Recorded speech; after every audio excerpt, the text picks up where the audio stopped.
the biggest complaint that I hear other marketers talk about with their clients is, yeah, I'm getting calls, but this isn't working. I'm getting emails, but this isn't working, because whomever is receiving those probably is not managing them to the level of the business owner and things like this. So how do you handle those tap dancing conversations to explain to Paul, I'm getting you all of this X, but this is what's happening, and this is why it's not converting and making it beneficial for you as a business owner? Pretty easy. So first, you do have to be a little bit humble and identify, is the problem that you as the marketer are actually failing, or is the problem on the business owner's end? And the first thing that you need when you pick up a client is you need to be able to track the results that you're bringing in. Otherwise, the client really can just fire you for, they can make up reasons in their head and you have no way of disproving it. You have no power in that relationship. It's like you're dating a crazy person, and at any moment they can just flip the switch because there's no logic chained anywhere to keep things grounded. So you need tracking.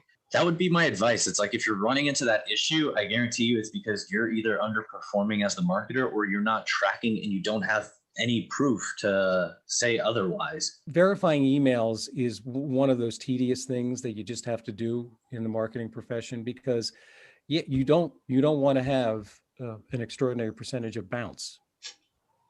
Yeah, you'll burn your own domain out or whatever spam accounts you're using. A lot of the things that I tell people is like, hey, this is really annoying, but if you do it, you're going to get a lot of results with it. And it is verify before you send out the email. And the reason why is because sometimes not everybody in the company, so there might be like the president, there's going to be the CEO, there might be a couple of managing partners, and maybe you want to see a couple of them, but maybe not all of them have an email, or if they do, it's disabled or it's redirected somewhere because they don't want any external emails reaching them at all. I've had that experience, and you are going to look like a fool if you add somebody to the email that doesn't belong there. So if you're doing direct mail, if you're doing radio, if you're doing advertising over different platforms, when you can have one phone number that comes in from each type of marketing, then you can let each form of marketing stand on its own and determine if you're making a return on your investment. So this is imperative, I think. I see sometimes when people talk about, if they come from, like, let's say a TV background, we're talking about eyeballs. This is how many people saw your billboard here. This is how many people saw this, which are all great metrics.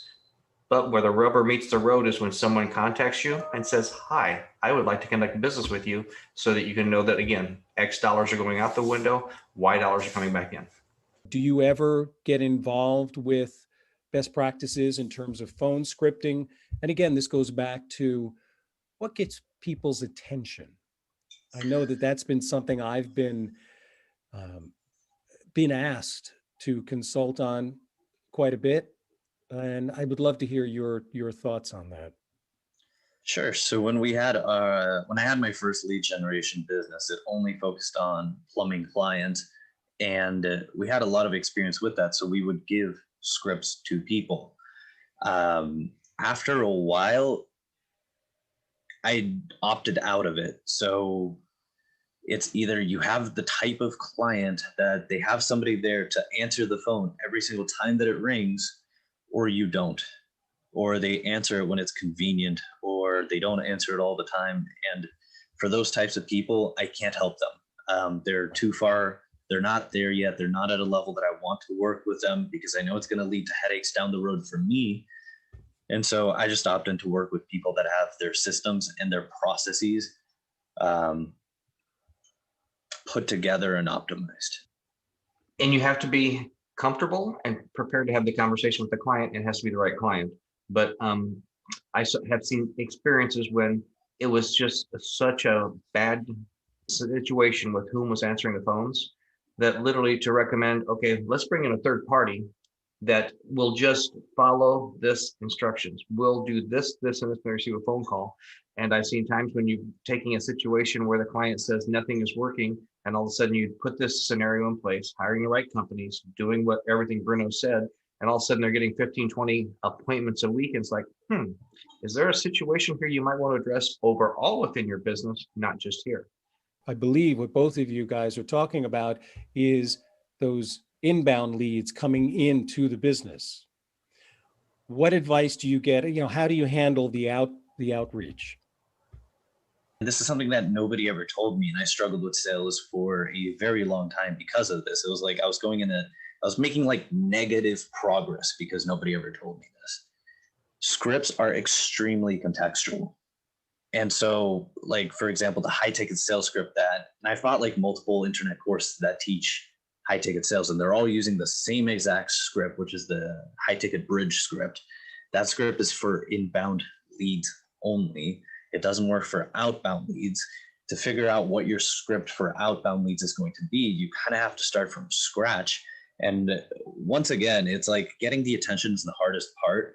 But if you can just get on the phone with the business owner and talk some sense, like say something that makes sense to them, like, hey, how much is a lead worth to you? It's like, okay, well, what if you give me 10% of that? It's like, okay, now we're talking, we're negotiating already. And it's like, we're making sense with each other. I look at inbound and outbound kind of analogy that we've come up with here in the past few months as hunting and fishing. So if you're wanting inbound leads, you have to make sure that you have enough hooks in the water in different areas to be able to, like you were talking about, have a message that is consistent with that. Conversely, if you're doing outbound sales, then you're hunting. You're going to be doing some similar techniques, but the volume, if you're going and hunting in the mountains, you may have to walk for miles before you see an animal. And it's the same thing with going out and trying to send emails to people, make phone calls to people, speak in front of people from a stage. It's making sure that you're putting in the effort required to get the output you're desiring. And also being able to break down both forms of marketing into their individual components, optimizing it, and not mixing things up.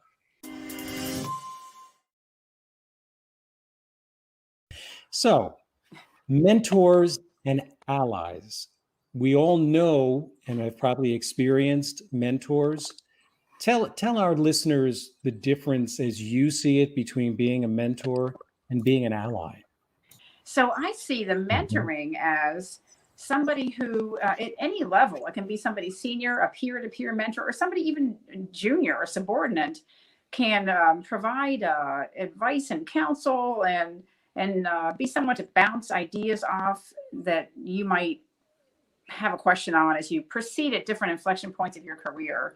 And then being an ally is different because that means leaning in to support somebody else. So maybe it's a teammate who's having a tough time with somebody else on the group and they need someone to stand up for them and be on their side.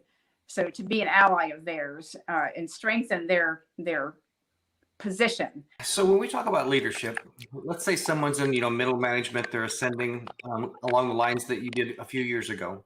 What type of advice would you give them about being a better listener and a better leader?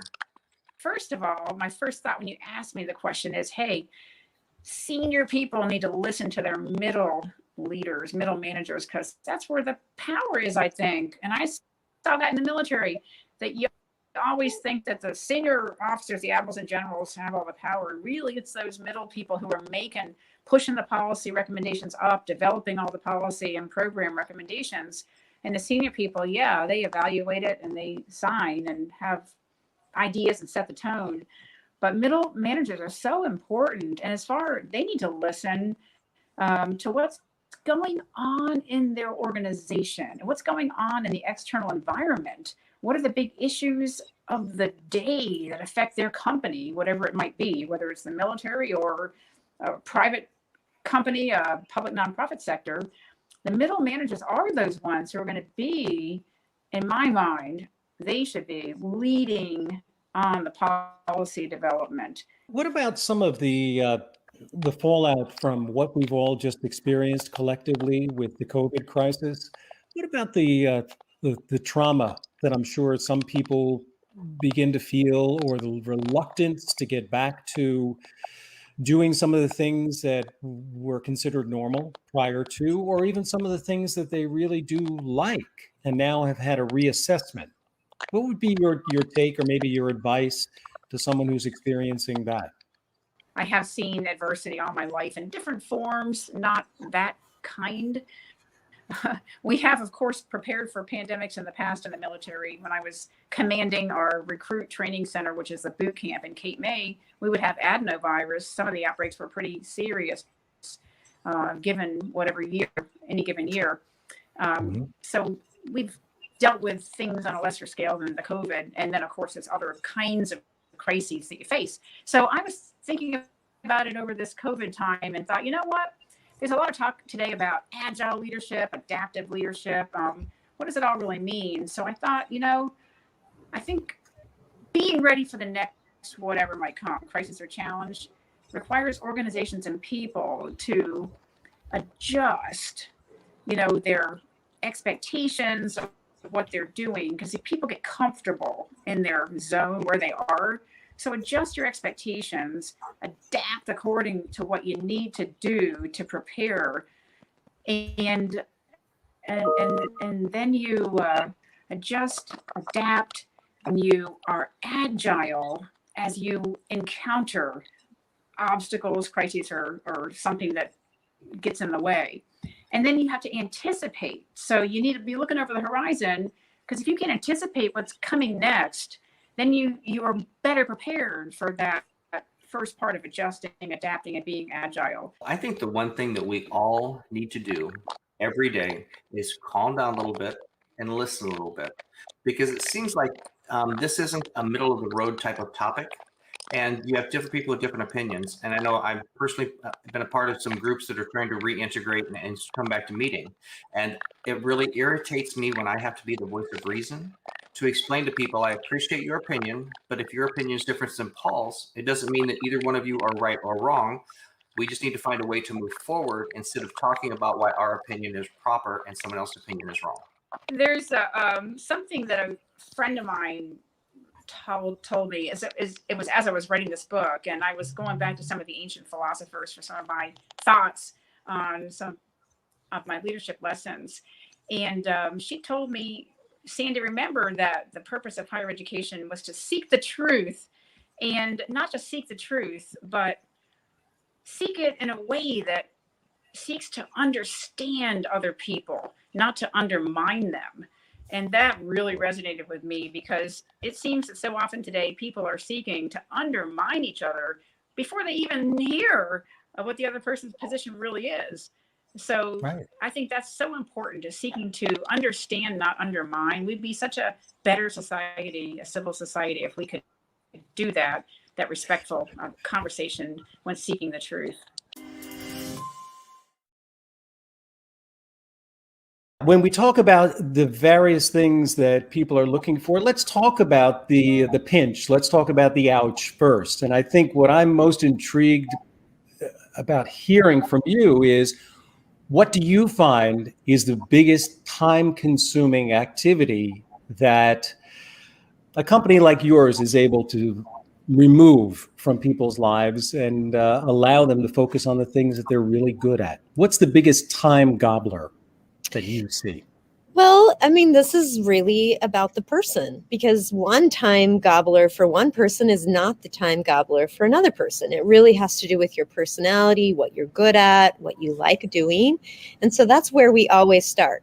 I start with a paid consult where I have the potential client break down everything that they do daily, weekly, and monthly. I have them rank it. Once you rank those and you really get an understanding of what you are good at doing, what you like doing, and the amount of time that it's taking you, that is also very important. You don't want to do the activity, so you're going to do anything and everything besides doing what you should be doing. Mm-hmm. That just became your time gobble. Ooh, we've all been there. Yes, with certain activities, right, Glenn? Yes, certain 100%. Things. I just had a conversation 15 minutes ago with another good friend of mine that's been one of our guests before, the same type of thing. Why does this take so long? And we kind of ran through everything. He's like, well, that's why I hate this. Well, that's why you have someone else do it for you. Yep. I have two questions. So just for the average person that's watching this that may not know, would you explain what a VA is? So VA stands for virtual assistant. I think the easiest way to explain it is what you imagine a secretary did in an office at the front end of an office 25 years ago. What does that person do? They handle the itinerary of the person they work for. They handle incoming and outbound calls. A lot of times they're doing newsletters and headers and proposals. They're doing flyers that used to go out in the mail. So that type of work is what we do. The only exception that we don't do is we do not create a full-time answering service. We will not answer your call 24 hours a day. That's a different service than what we provide. When you engage with a client, what sort of questions do you ask? What sort of due diligence do you do to get a really well-rounded impression of what the company is and where the company or the business wants to go? Yes. So most of our clients take about 1 month to onboard. We are spending a lot of time understanding what the client needs. So I'll give you an example. Let's say, Paul, you hire us for 2 purposes. You want us to start doing your email management every day, getting in there and organizing it. And 2, you want us to start writing a newsletter for you on a monthly basis. So the first part of that call, we're going to really dive into your email. I'm going to watch you go through your email. I'm going to notice, what are you responding to? What's still unread? How can we create folders or filters to manage those items? Are there any templates that we can create to streamline your process? Are you writing the same things over and over and over again to the same people? Can I streamline that for you? So that would be the first part of that consult. And then the second part of that consult, I would have Tatum come on. We would actually create a marketing calendar for you. We'd think about themes. What can we talk about? What corresponds with your brand that you want to talk about in June? And then when we talk about fall, we'll be talking about, what are you doing to change for the season? What does that look like for you? Does that mean more travel? Does that mean, your yearly clean out of your household? I don't know. So, that's what we talk about on those strategy calls. That the biggest obstacle most people have to encounter is the 6 inches between their ears. If you can get away from those things and do the things you enjoy, you're going to be more successful. So it's the same type of thing. It's literally taking and saying, okay, I do this, and having a little bit of maybe a come to Jesus meeting with yourself and realize that I've done this for years because I didn't trust someone to do it. I really don't like doing it. So if I can train someone on how to do this, I can get back to doing what I do well and what I can really help take my company from level A to B to C and above. When it comes to taking over that responsibility, do you think it's more important to have a quantity of follow-up, in other words, the appropriate follow-up, or is it the personal quality that has to go into it? I realize ideally you have both. But do you think because most people can write a personal message on something that moves them, that resonates with them, of course. But do you feel that the proper follow-up is often where people falter when it comes to networking? Okay, so this is 2 parts. I just want to bounce off one thing that Glenn just said, though. It's not just what you don't like doing. It's also admitting what you're really bad at doing. People have a very hard time with that, right? Yep. They're like, yes. Oh, I'm good at everything. Actually, no, you're not. I think I'm going to need to talk to you later. But going into the secondary, which is the networking, and I've said this too, I know this about my business, and I know it's the truth for many other types of businesses, not all businesses, but I personally do not expect that I'm ever going to get a client from my social media presence. They're not going to see something on my Instagram and be like, oh, I'm going to call Mary Lynn up and become a client.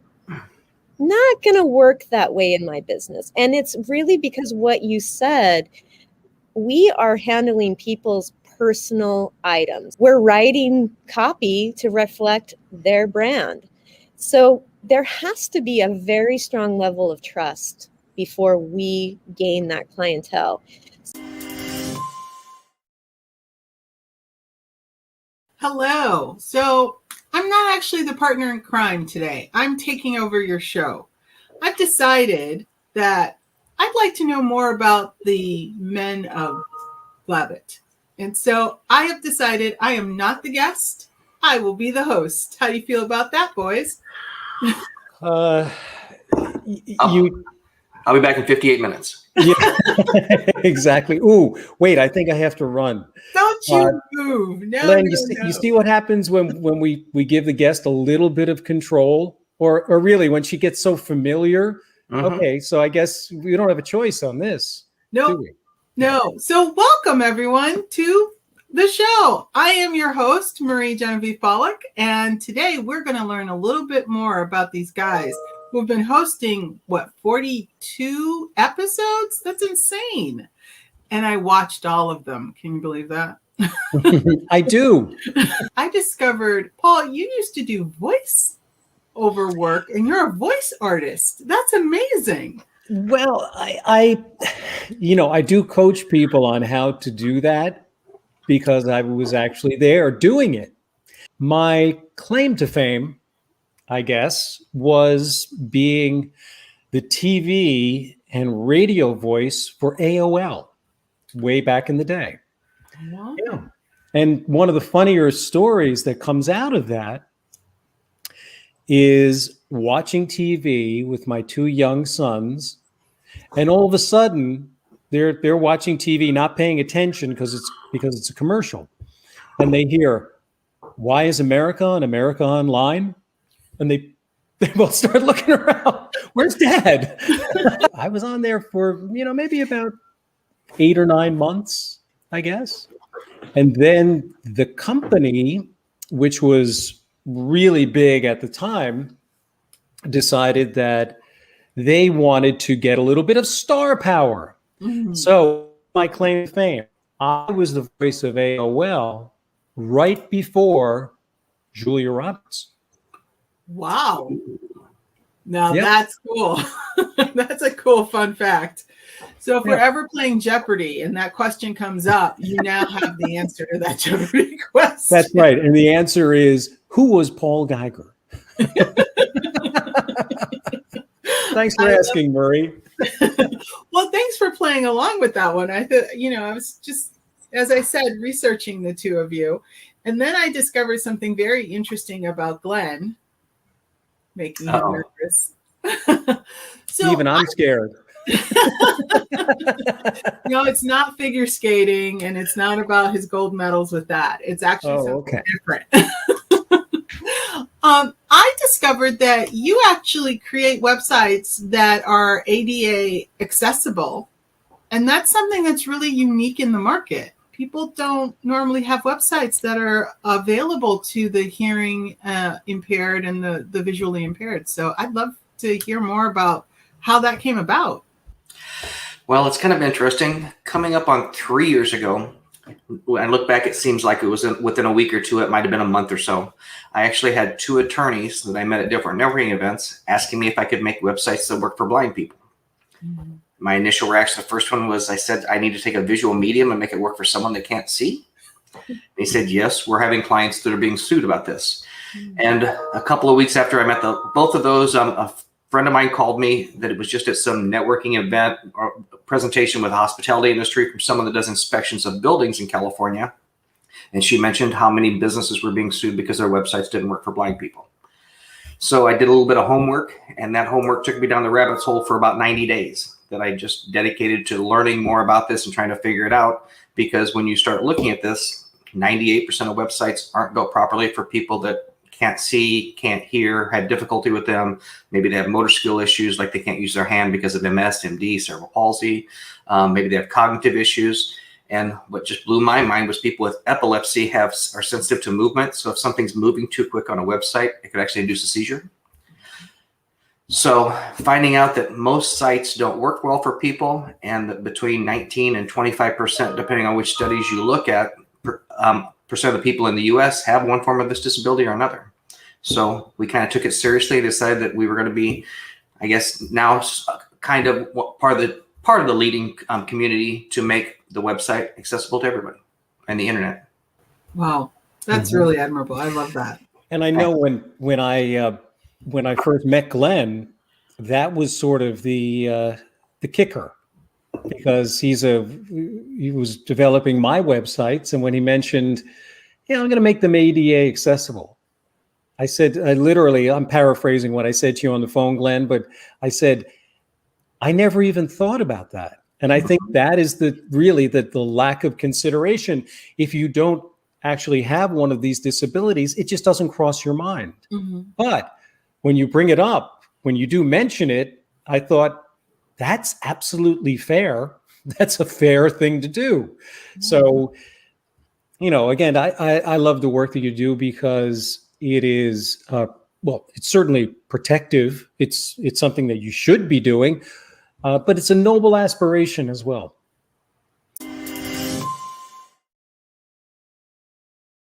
I was looking through and saw that your brother published a new video about how to avoid being a micromanager. And that hit kind of close to home from some previous people that I worked for. So let's jump into that. How would you introduce or explain to someone that they're a micromanager and help them to learn to delete those practices?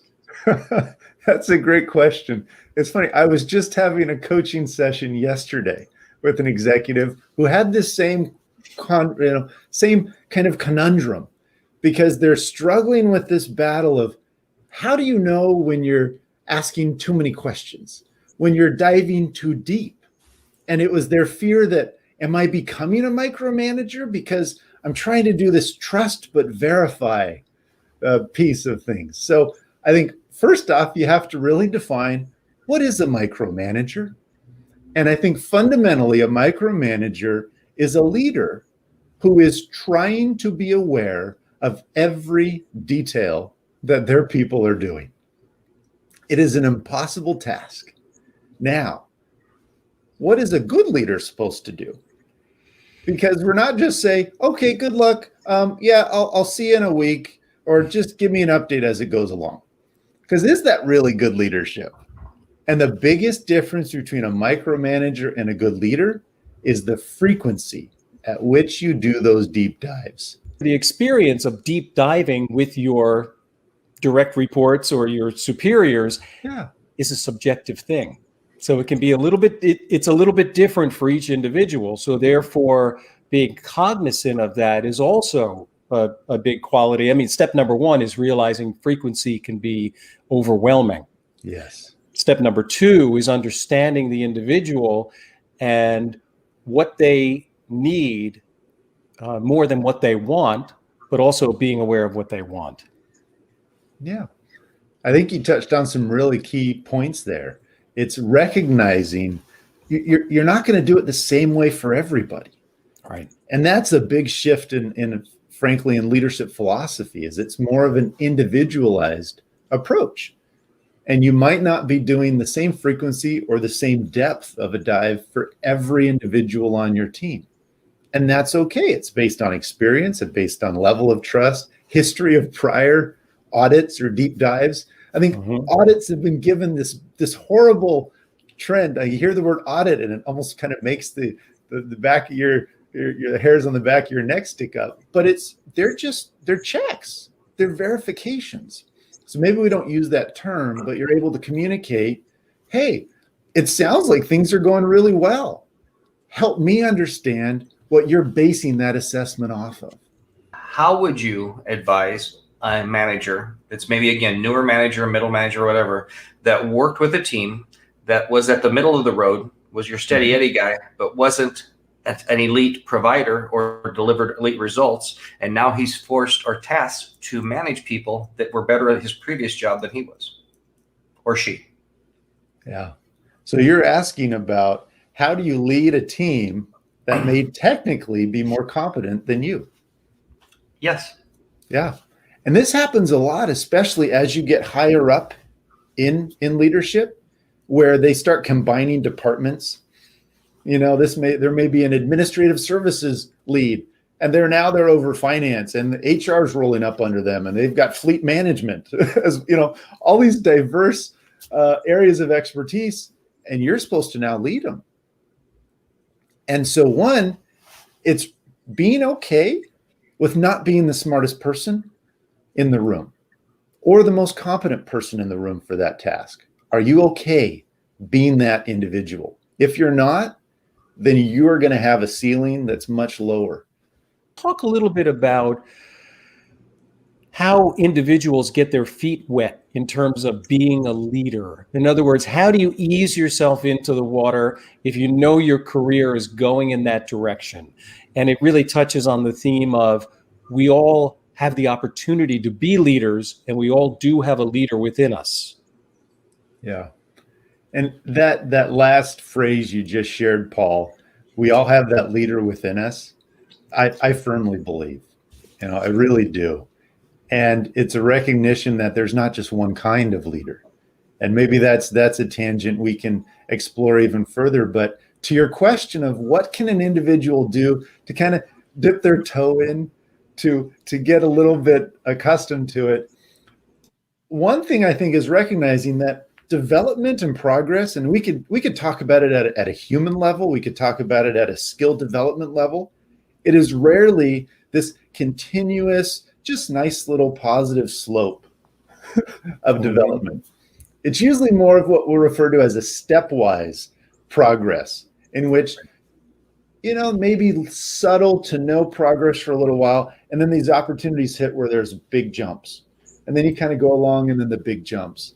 So it's being prepared that sometimes it's diving in a little deeper than you might be comfortable, but it's trusting that you have the ability to do it and being willing to reach out to those around you for that support. I think what you're going to open up is now we have a whole new coach or consulting category of what's your bottom line, what's more effective for you to run your business, having office space, working remotely, and things like this, as well as coaching and consulting people applying for a job and their negotiating skills of saying, I will do this working remotely versus this if I have to come to the office. So I think it's going to be an interesting transition from the business standpoint and the employee standpoint. What do you think, Peter? Oh, I completely agree. I think this massive social experiment that we've been discussing for the last 12 plus months is just beginning. And the ripple effects are going to be profound. And any organization that feels like, okay, we're going to flip the switch and go back to how it was, they're not going to be around in a few years. That's just, it's not the case. The workforce has forever changed.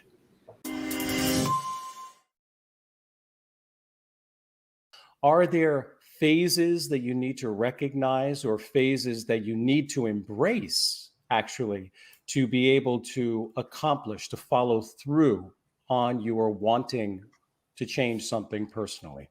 Yeah, good question. So it's not exactly like, the stages of grief, where it's so well defined. With that in mind, though, there's a process that I believe in, and I believe in it because that's my graduate studies. I was at Case Western University, and I studied with someone. His name is Richard Boyatzis. And back in 1969, Richard first started studying how do people change in intentional and sustainable ways?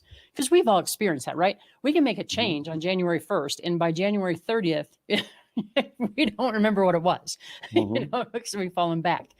So he has broken it down to 5, stages, if you will. So the first stage, and if you want, what I could do is just hit him high level, and then if you want to, we can dive in. But sure.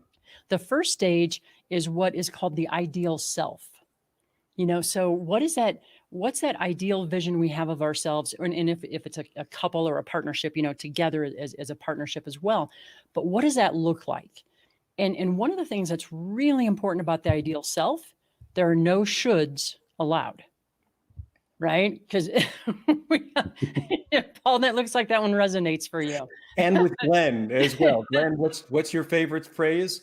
We just had a guest on a few weeks ago that made a statement, don't should all over yourself. Yeah. Or other people. Yes. Right. It is one of my favorites. And so the ideal self is really important from the neuroscience because it anchors us in what's called the PEA, which is a positive emotional attractor. And what that does is it sets us, it kind of pulls us in the direction of our dreams and of our vision. So that's the first stage. The second stage is then the real self. Okay, so where am I today? In this, the real self is both an assessment of where am I strong, where are my strengths, as well as, okay, are there any gaps, anything I need to work on? And that's okay. But we start with the ideal self, then we move to the real self. The third stage is the learning agenda. So after we do the assessment on the real self, it's like, okay, well, how do I learn what I need to learn?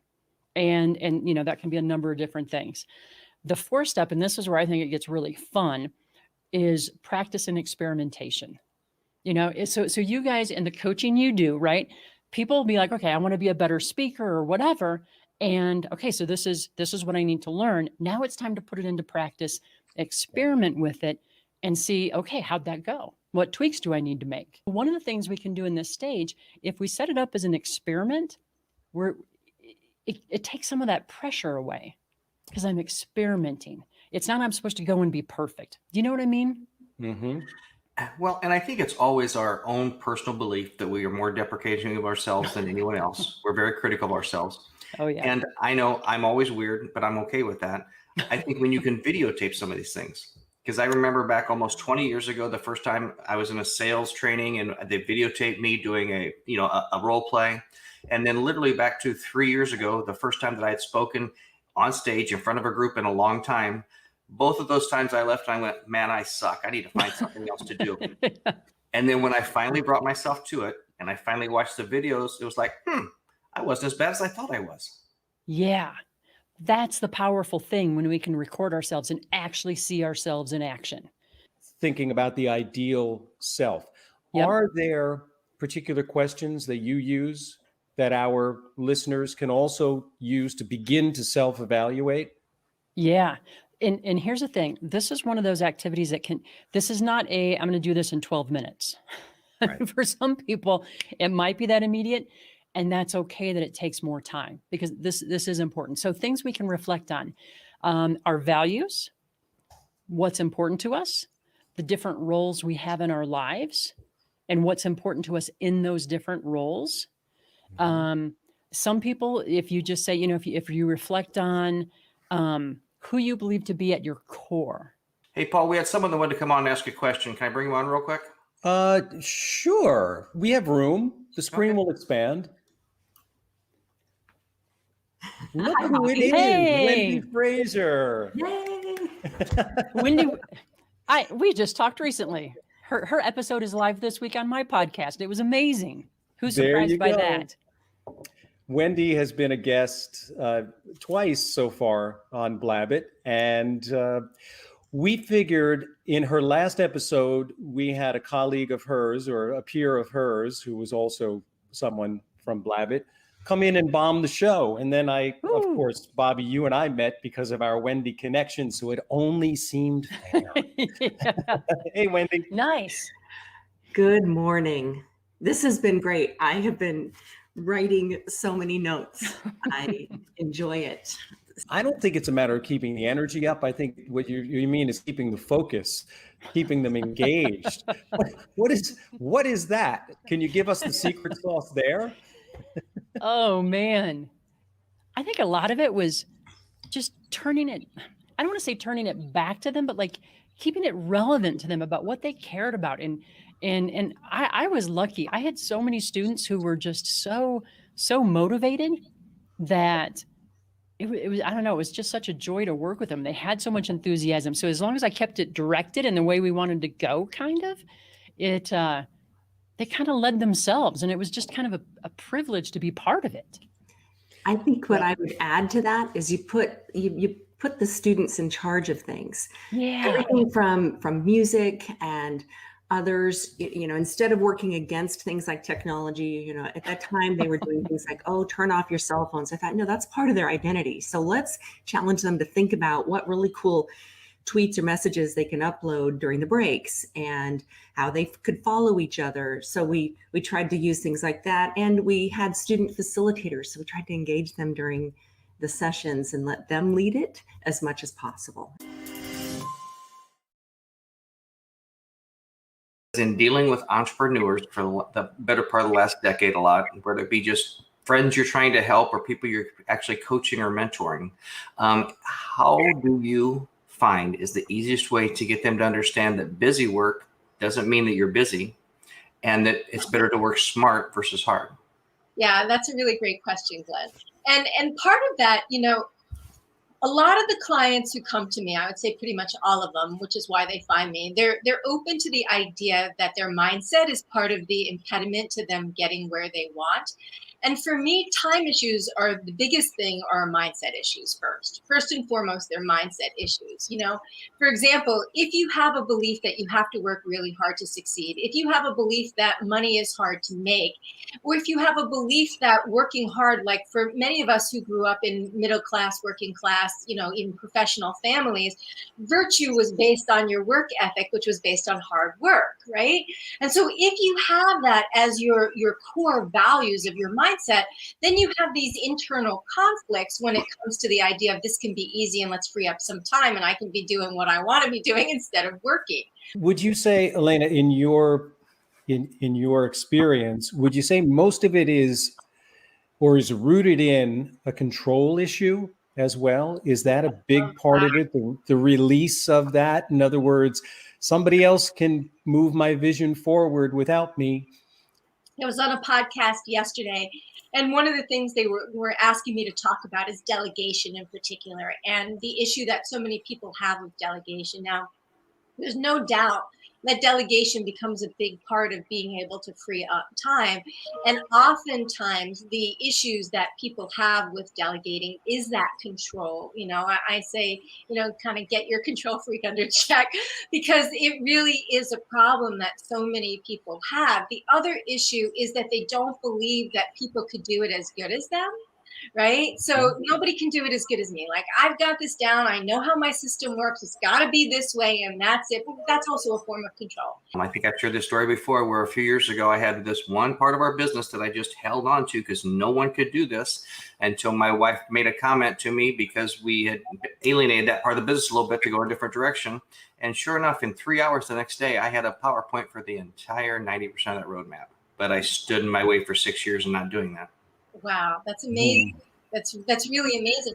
And that's not really surprising, Glenn, because that really is so much. I mean, for me, like, my team is essential for me to show up the way that I show up. And one of the things that I say to people, when you look at time, when you look at freeing up time, when you look at being the CEO of your business, because I think time and CEO of your business are sort of blended and married. I think they're inseparable in the two. Of like, it's really imperative that even if you're an army of one, to be the CEO of your business, and you can outsource. You know, for earlier entrepreneurs, not younger, but for earlier entrepreneurs who are earlier in the entrepreneurial journey, where they can't take on team members per se, there's still a lot so much you can outsource on project basis, even to get stuff done. And what I recommend is that you focus on 5 areas in your zone of genius, and that's it. Everything else should be outsourced. What has been your experience working with professionals, working with entrepreneurs who have part of the problem of being stuck being related to what we all just went through collectively? You know, there have always been obstacles in business, and there are always hurdles, and there's always steps and plateaus that you have to get to. But what has been that impact that you have seen on mindset change, the ability to change mindset? Yeah. I think that's a great question as well, because for entrepreneurs to be successful, I would say for anybody to be successful, but particularly for the entrepreneurial journey, a growth mindset is an absolute essential, right? You cannot have a fixed mindset. There are so many things that come up. And if we take every obstacle that comes up and thinks it's an obstacle rather than an opportunity, it will take us out of the game. We will remain stuck forever. And I mean, that's what I see, why people keep spinning their wheels over and over and over again. And so when you look at potential challenges and potential obstacles as opportunities, knowing that there's a solution there to be had, then it's easier to reframe that and look at it in a completely different way. The comment and the question I've asked a lot of people is, have you created a job or a company? Yeah. Because a lot of times we're just happy to get moved on from working for someone else to working for ourselves, that they have a hard time understanding that when you get from here to here, it's so much easier to take those next steps when you get the systems, when you get the support in place. that you can do 3, 4, 5 times the amount of business at half the effort on yourself. Yeah, I love that. I really love that, because what you're talking about, though, again, goes back to the 6 inches of space between your ears, right? Because so many of us, as I said, who have that sort of economy mind class of how we grew up. What did we grow up learning? That getting a job and staying in the job and getting a paycheck was the safe thing to do. You were guaranteed that your future was going to be okay because of that. That's how our parents and their generations like learned about, and taught us unintentionally about how life works. So when we step out into the entrepreneurial space, we start creating the same things that we know, because for the subconscious mind, what we know is safe. The subconscious mind will not let you move into the unknown without it kicking up a whole bunch of stuff for you, because it doesn't know that it's safe. It hasn't done it before. It can't check the database of all the experiences you had and know, oh, I did this and I lived. And so it will try to stop you from moving into the unknown and create all kinds of strategies to take you out. So you stay in that, like, as you said, Glenn, recreating that 9 to 5, except now you're in your business and you're probably not even working 9 to 5, but now you're in your own business rather than working for someone else, but you've recreated the exact structures to live in, because that's what your subconscious mind knows, and that's what's safe. We're in such a strange hybrid workplace environment right now. Do you think that pushes more people to making a bigger change in their career, because suddenly the ground is shifting under what they used to know that then got shifted, but now has to shift back? Is that clear? I like to think about turning a challenge into an opportunity. And for a lot of people that, a lot of different things happen to a lot of people, right? Some were laid off due to COVID, their businesses just completely shut down, or they couldn't exist anymore. A lot of them are working from home, and they might like that a little bit too much now. So they really don't want to, they're being called back to work. So they're looking for new opportunities. So certainly there are a lot of different reasons why people are having conversations and engaging with me today as a career ownership coach. A couple people that I know in Southern California that have been working from home for the last 12, 18, 15 months have both received communication this week saying, you need to be back in the office. Yeah. And so I kind of asked them what's going on with this. And I've heard some of them saying, we have some people that aren't coming back. So if someone's not coming back, they decide, you know what, I want to jump in with both feet and not have a boss, but maybe have a worse person for a boss yourself. Yeah. What type of advice would you give them if they're thinking about something like that?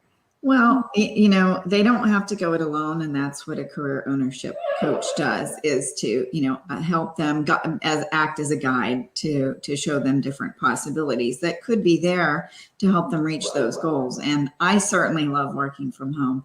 And that's one of the reasons that I wanted to do something on my own. So I think that my little dogs have a dream.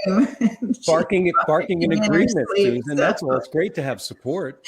Yeah. Well, so they've got, but anyway, people are reaching out more than ever to have a conversation, because like you said, Glenn, they love working from home and they don't want to go back. I think corporations have to really assess what's going on, because individuals are feeling so much more empowered. They have so many more opportunities. I've been working with a veteran for close to 9 months, maybe a year, and he had finally opened his doors 2 days before Texas shut down. Oh, no. Right. So I was like, oh, no. But, the good news is I have previously and continue to focus on essential businesses that are COVID or recession resistant. So, and a lot of the companies have shifted since this happened, but that's been my focus. And so I knew he was in a solid model. What I didn't realize was how much this product and service was going to be needed when COVID hit. So his anticipated revenue, his goal, his hope was for his first month was $9,000. And he actually did $108,000. I see this 4 years working with business owners. that maybe they're like me, like you said, and they like ice cream, so I'm gonna start an ice cream business. Maybe they're like Paul and he's a great singer and he wants to become a professional singer.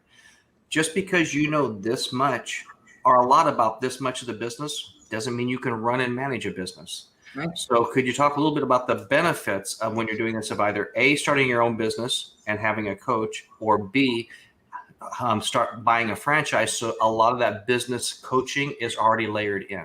Yes. So very important to have systems. You know, maybe a lot of people have an idea, but they don't have any systems in place. They don't know how they're going to do the marketing. They have no support. They have no one to call when they don't know what to do. And it can take years to create all those systems and put all that into place. And even when you get there, you know, the world changes, right? This last year was proof of that. So how are you going to make change with it? How are you going to revise all those things? If you're too busy working on the business, you can't work in the business, and vice versa. And both are important.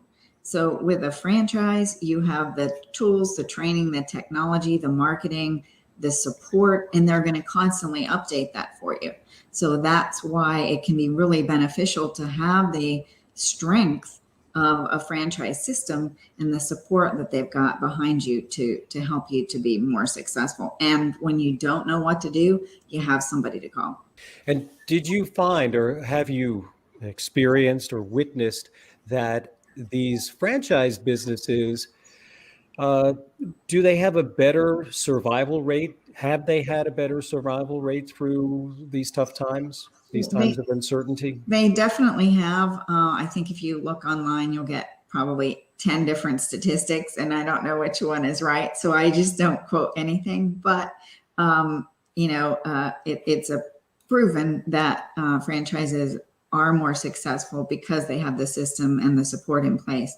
But truly, it is the individual that makes the difference in the franchise.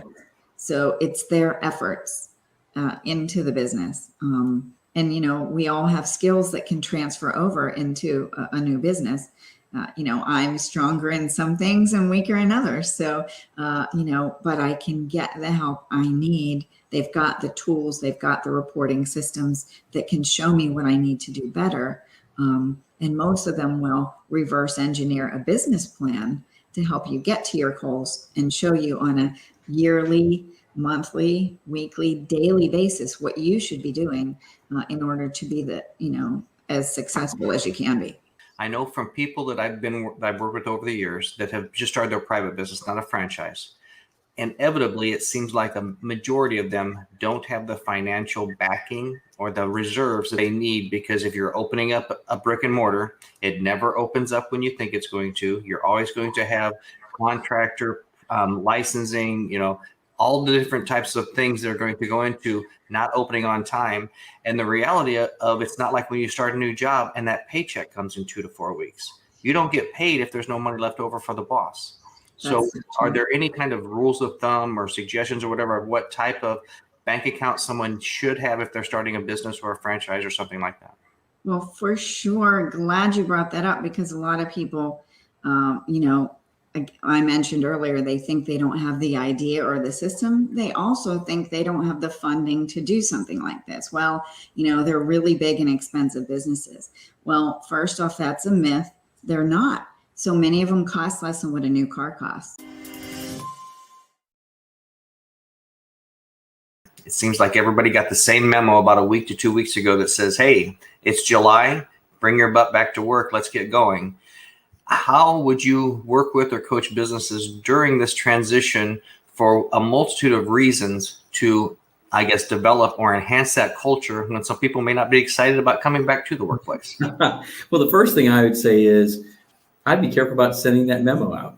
Organizations need to think about a strategy that reflects pulling the people in that need to be in the office because they can't work by themselves. It's been too hard the last year and a half.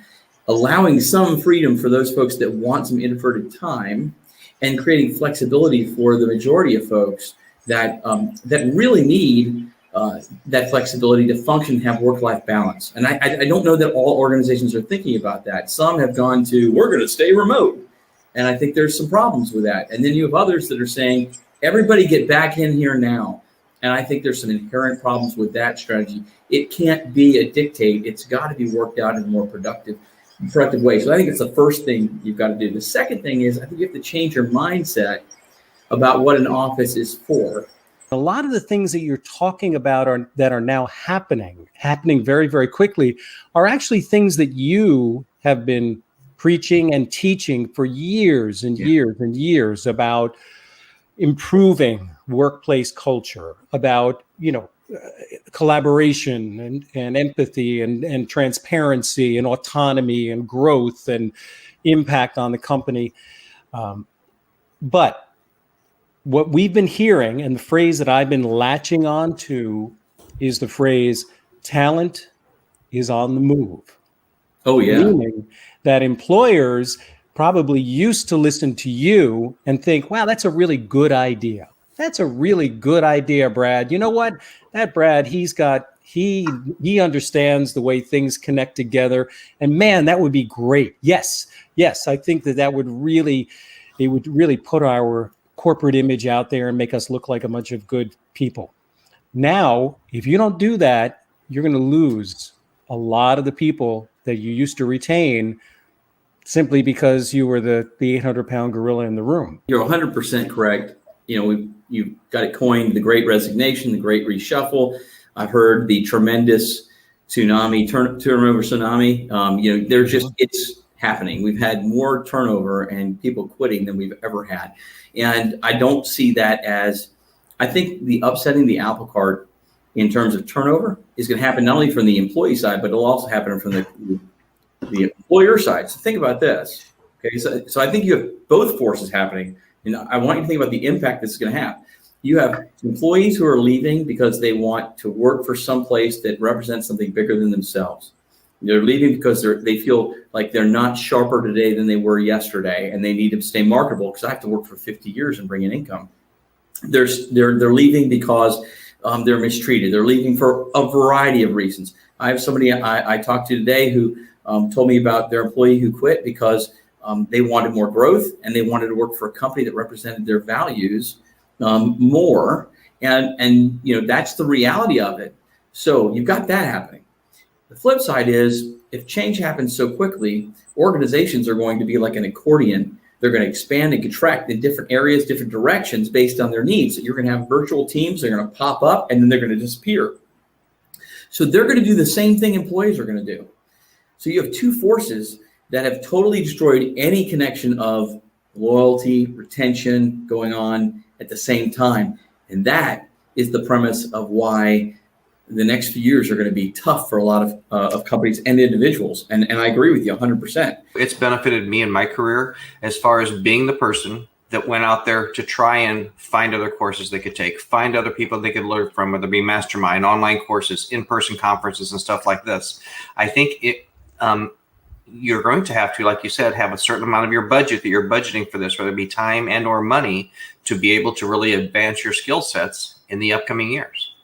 Every day I get up and I focus on what I can learn.